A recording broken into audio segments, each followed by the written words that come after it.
how do you access the heart? Or do you go through a specific set of veins in the body, or how does that work? Because we hear interventional and we know it's catheter-based treatment, so it's going to go through a vein or artery. Right. So we're going through all sorts of different avenues. So most common route, I would say, is we go through the arteries that are in the groin. Those are called femoral arteries, and you have one on each side, the right and left. So we go through either one of those, and we put a plastic tube in through those arteries and go with a catheter all the way to the heart. All the arteries and all the veins eventually find their way back to the heart. So we just follow the anatomy, follow it all the way back, and find our way to the heart.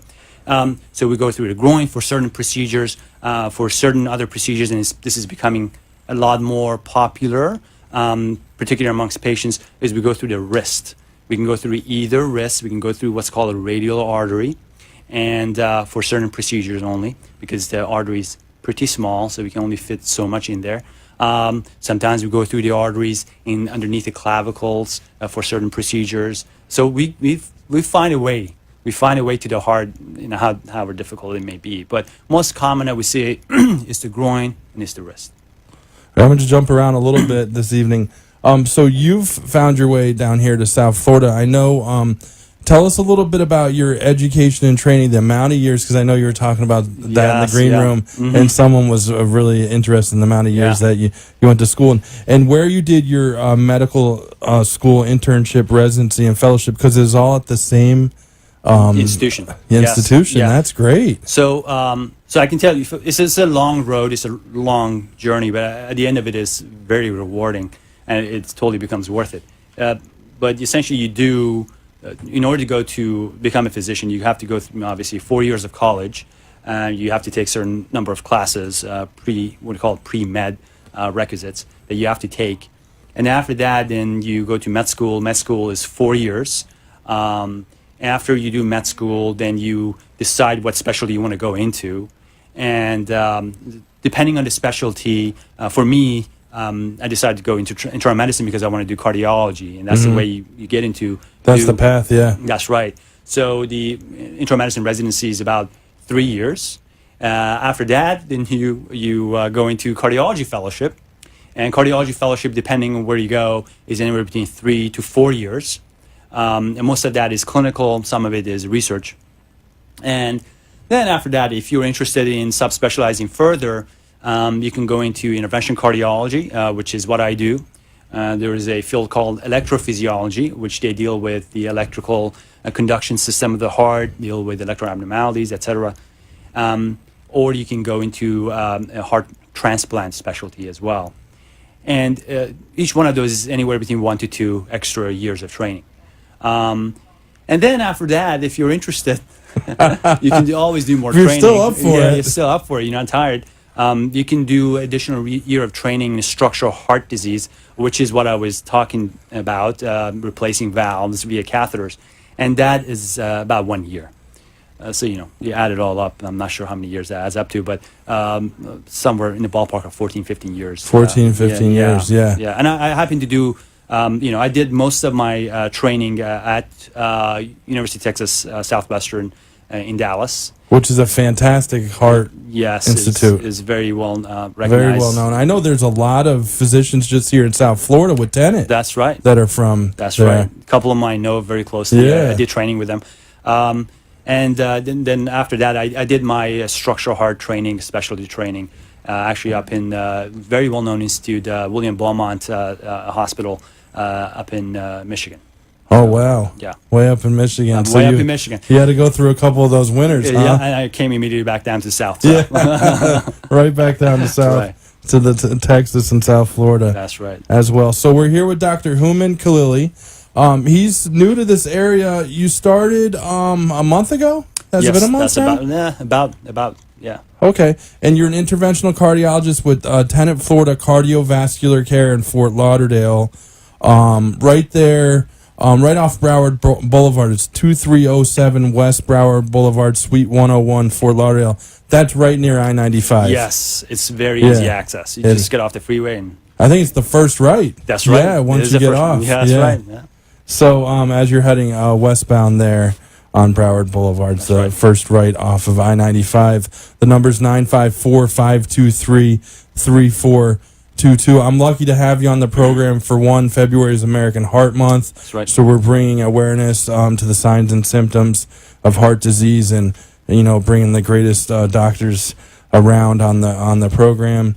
And for two, this is a good opportunity to talk to you because I have a feeling you're going to get very busy as your roots get planted here in South Florida, because you're one of a group of specialists in the last few years that Tenet Health has brought to South Florida that are structural heart disease cardiologists. I've had one on the program. I actually worked on a testimonial recently for another one of them, and I think you're the third that I know of that. Yeah, so that's great. So I mean, Tenet's bringing some really big players in heart care to South Florida. Now you have a ton of areas of interest. So we talked a little bit about interventional cardiology. Right. We're going to talk briefly about transcatheter valve interventions, complex coronary interventions, hypertrophic cardiomyopathy, transcatheter left atrial appendage closure. Your toolbox, you have a lot of tools in your toolbox.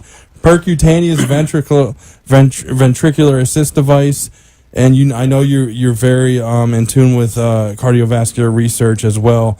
And something I want to get towards the end of the program: transcatheter paravalvular leak closure. So those are Dr. Khalili's areas of interest.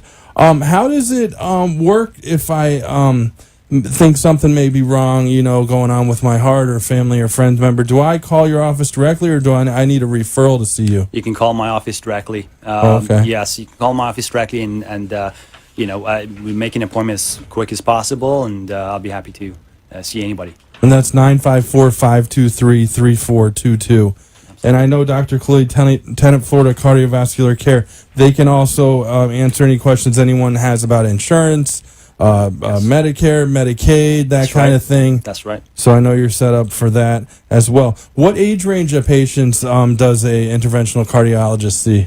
18 and above. 18 and above. So adult, yeah. Essentially adults, yeah. We don't deal with pediatric cardiac issues. Pediatric cardiac cardiologists see patients who have congenital cardiac problems, and those are very unique to that population that we don't dealt with a whole lot. So 18 and above is usually what we deal with. Okay, I don't want to get too much into structural heart disease because we're taking a break in about a minute, but Gotcha. let's start a quick one on hypertrophic cardiomyopathy. Right. I mentioned that. What is that? So it's the most common genetic abnormality of the heart, and it's what we call the most common genetic cardiomyopathy, and it's the most common genetic cause of patients dying from sudden cardiac death. So you hear of athletes, football players or soccer players in Europe, in the middle of a field, Just dropping and unfortunately dying. dropping dead. Those patients, most of them are dying from hypertrophic cardiomyopathy. And a lot of times it can be asymptomatic, and the first presentation could be, unfortunately, sudden cardiac death. Sometimes they present with shortness of breath and chest pain, and so that's very important to catch it early on. And there are therapies that we can offer these patients to improve their symptoms, and there are preventive strategies we can utilize to prevent potential events of sudden cardiac death. And get that person to a hospital, because that's where interventional Exactly right. cardiologists are right now. Yes. Not in urgent care. That's something like you have heart issues, get that person That's right. to a hospital. That's exactly right. I don't want to get too much into it. We're going to take a quick break with Dr. Khalili. On the other half, talk about structural heart disease on the You and Your Doctor show.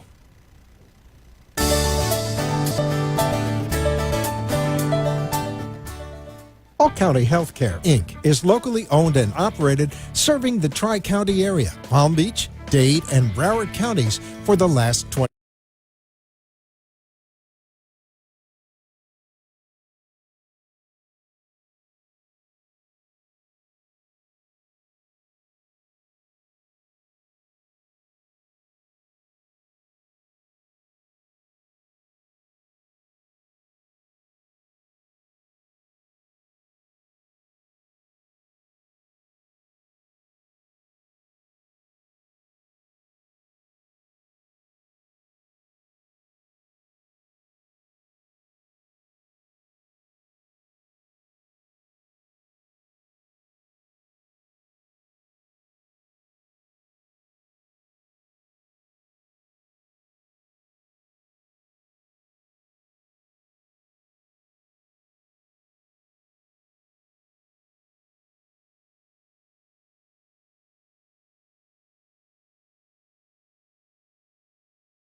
there 954-523-3422, or check him out on TFPS Docs. That's TFPSDOCS.com. He's got all of his information is up there with the Tenet Florida Physician Services website there. We talked a little bit already about interventional cardiology, hypertrophic cardiomyopathy. Thanks for such a brief. I really appreciate that. Yeah, sure. Trying to get everything in here. Absolutely. And I want to talk a little bit more about structural heart disease. Now, who gets it? Is there a certain age? Is it men and women? Are certain ethnic groups more prone? Not necessarily ethnic groups, but definitely more men get it than women. But not that women don't have valvular problems, but it does impact more population of men than it does women. But certainly, I don't want to underestimate the amount of the number of women who are also impacted by structural heart disorders. And when we talk about structural heart disease, we're talking about aortic valve issues, mitral valve issues, and these are valves that are separating the chambers of the heart. And the heart has 4 chambers that the blood goes from one chamber to the other, goes to the lungs. Lungs oxygenate the blood, goes back to the heart. From the top chamber of the heart, goes back to the bottom chamber of the heart, which is called the left ventricle, which is a really muscular chamber of the heart. Is strong enough to pump the blood through the aortic valve into the body, into the aorta, and delivers oxygen-rich blood to the brain and vital organs and keep it going. And so as you can imagine, the heart is pumping all throughout your life. These valves are opening and closing and opening and closing, so they go through a lot of wear and tear.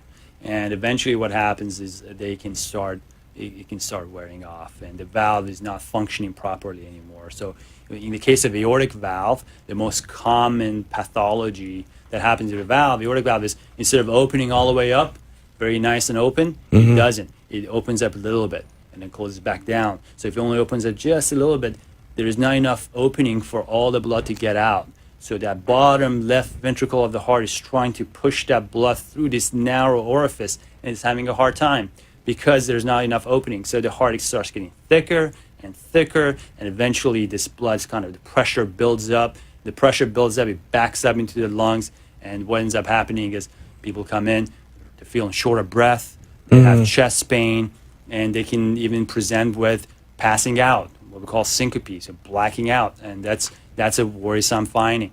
Because if this goes untreated, not only patient has worsening what we call heart failure and shortness of breath and fluid building up in your legs, but they can eventually die.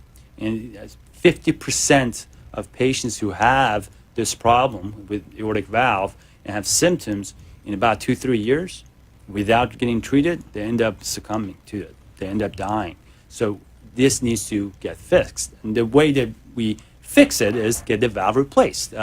Surgeons can go in and completely replace the valve, but unfortunately, some patients that are just not candidates for surgery because they have a lot of issues, or it's other medical problems, or the problem has gone on so long that their heart is just weak to tolerate surgery. And so for those patients, what we can offer, used to be that they didn't offer them anything, and what we can offer now is what I talked about, is deliver a valve, actually, through a catheter, and we do it through the groin or different routes, but most commonly that through the groin. amazes me. That still amazes me.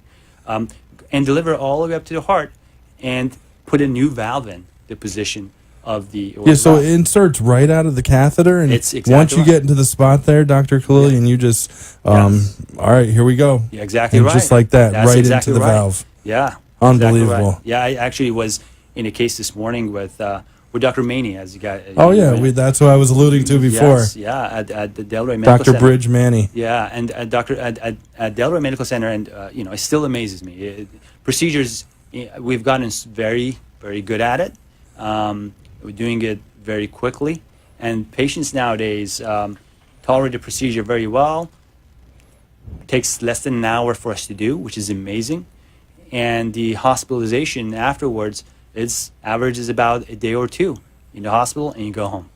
Yeah, and that's And compared to, let's say, open heart surgery, where you have to spend a few more days in the hospital to recover and recuperate for a few months afterwards. Yeah. That is just amazing. We're here with Dr. Houman Khalili, Interventional Cardiologist, Tenet Florida Cardiovascular Care in Fort Lauderdale, 954-523-3422, TFPSdocs.com. We have a few more minutes, so I'm going to ask you a couple more questions to go a little more in depth and some of these transcatheter valve interventions. So you do the TAVR? Yes. Okay. Right. Yes. So that's transcatheter aortic valve replacement. Yeah. Oh, so yeah. That's Thank the you one for saving me there. So that's the one I was talking to you about right now. Is delivering a valve into the aortic position. But there are since TAVR came about, and it's been around for about 19-20 years, and approved by the FDA in about 2011, if I'm not mistaken. There have been other technologies that are coming through the pipeline. There is a technology for a mitral valve. So we go in and actually fix the mitral valve. We repair it. We go in. Mitral valve, let me just back up a little bit. Mitral valve is the valve that separates the top chamber of the heart from the bottom chamber of the heart on the left side. So the left, what we call the left atrium, which is a conduit that receives all the oxygen in the blood from the lungs. And that blood goes through the mitral valve to the bottom, the left ventricle, which I just talked about. And this valve, the most common thing that happens to that valve, unlike the aortic valve, is it becomes leaky. So it opens up fine, but then when it closes, instead of closing, not allowing the blood to go back, it actually doesn't close all the way. One of the leaflets is kind of leaking, and the blood can gush back. So you can imagine if the blood goes back in here, it can kind of increase the pressure and go back into the lungs, and kind of similar issue happens. Patients get short of breath. They can end up accumulating fluid and volume in their body. So this is a pretty common valve abnormality. The way to fix this is, again, to get that valve replaced. Unfortunately, again, there are patients who are not candidates for surgery due to a number of issues, and there's a lot of them who are like that. In tradition, what we used to do is, just treat them with medications. And unfortunately, that didn't work great for a lot of these patients. They kept having shortness of breath or coming to the hospital. But we can go with catheters nowadays. With a catheter, we go in. The technology is called MitraClip. With a catheter, we go in. Essentially, what it is, it's a clip.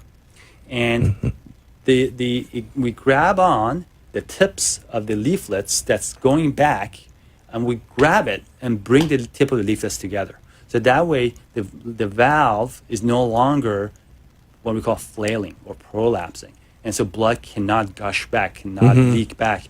And that has been shown to be very effective. And then you don't have that regurgitation, that Scrabble word. This is mitral valve regurgitation. Exactly. And the way we do that procedure is very similar. We go through the groin and do it through the groin. In an hour, it's done. It's exactly right. And they start their recovery. Exactly. They go home the next day. Yeah, and I've talked to a couple of these patients, and they tell me, David, it's not even a pinprick. I didn't even feel anything, to be honest with you, because you do a little local there. Yes. As well. So that's amazing. Tell us a little bit about transcatheter left atrial appendage closure, because that's different, right? That's very different from these valve technologies. So we're not fixing a valve with this one. So there's a condition, as you might have heard about, atrial fibrillation. So that's irregular heart rhythm. And the usual sick electrical activity of the heart comes from the top chamber of the heart, goes down the ventricles, and that's how the electrical activity kind of propagates down. The top chamber is beat, the bottom chamber is beat. The top chamber is beat, the bottom chamber is beat. In irregular heart rhythm, which is the most common electrical abnormality of the heart, the top chamber electrical activity is not right. So instead of all of them beating at the same time, the top chambers start quivering. So there's quivering of the top chambers of the heart. The bottom chamber works fine, but the top chamber quivers. When that happens, blood, instead of kind of going through the heart in this continuous motion, blood can stagnate. And when blood stagnates in the heart, then it can start forming clots. So that's why patients with regular heart rhythm or atrial fibrillation are at an increased risk of stroke.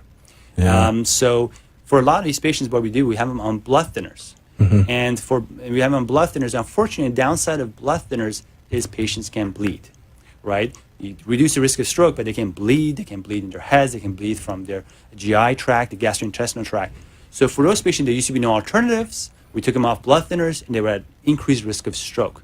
But now what we can do is go with a catheter and go to that tiny chamber of the heart. We call that left atrial appendage where the clots form and plug it up with a plug. And when we put a plug in there, clot can no longer form in there. And it's been shown that if we do that, we reduce the risk of stroke just as good as a blood thinner without subjecting the patient to an increased risk of bleeding. Wow, the Watchman device? The Watchman device, All that's right. right. I did my homework, Dr. You Khalili. did, yeah. We have like about a minute. So Dr. Houman Khalili, Interventional Cardiologist, 2307 West Broward Boulevard, Suite 101 in Fort Lauderdale, 954-523-3422, tfpsdocs.com. I didn't get to transcatheter paravalvular leak closure, but people can look it up. And, Absolutely. you know, if they have any questions, call your office. That's a good opportunity to have you back on the show in the future. Yeah. But I want to thank you. You taught us a lot about the heart. February is American Heart Month, and you're always welcome back on the program. Thank and you good very luck in much. South Florida. Thank you How very do you much. like it Thanks so for far? having me. Great. It's been great. Nice and Okay. sunny. Good to hear. We'll ask you next time on the You and Your Doctor show.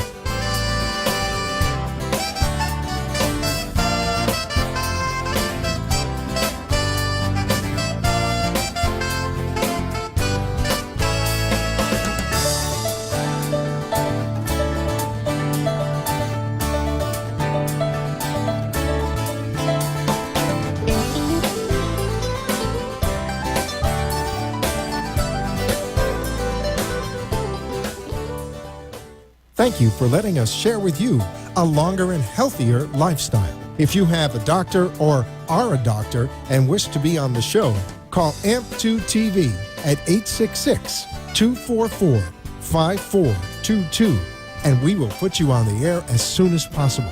Tune in next week for more information on living longer and having a healthier life. The opinions expressed on the preceding sponsored program were strictly those of its hosts, guests, and callers, and not necessarily those of this station, its staff, management, or sponsors.